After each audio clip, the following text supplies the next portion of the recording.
ഇന്ന് രാവിലെ കൊട്ടാരക്കരയിലുണ്ടായിട്ടുള്ള വാഹനാപകടത്തെക്കുറിച്ച് മെൻഷൻ ചെയ്യാൻ ബഹുമാനപ്പെട്ട കൊട്ടാരക്കര അംഗത്തിന് 1 മിനിറ്റ് അനുവദിക്കുന്നു.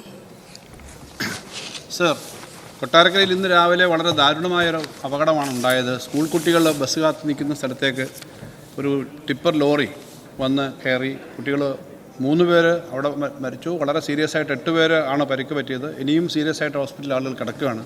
അപ്പോൾ അവരുടെ ചികിത്സ, ബാക്കി കാര്യങ്ങളെല്ലാം സഹായവും ഗവൺമെൻറ്റിൻ്റെ അടിയന്തരമായ ശ്രദ്ധ ഉണ്ടാവണം. ഈ കാര്യം ഇന്ന് രാവിലെ നടന്ന ദാരുണമായ സംഭവമാണ്. ഇത്തരം കാര്യങ്ങൾ ആവർത്തിക്കാതിരിക്കുന്നതൊക്കെ പിന്നാലെ ചെയ്യും. പക്ഷേ ഇപ്പോൾ ആവശ്യമായ ചികിത്സയും മറ്റ് സഹായങ്ങളും എല്ലാം ഉണ്ടാകണം എന്നുള്ള കാര്യം ഈ കൊട്ടാരക്കരയിലെ ആ അപകടത്തിൻ്റെ കാര്യമാണ് പറഞ്ഞത്.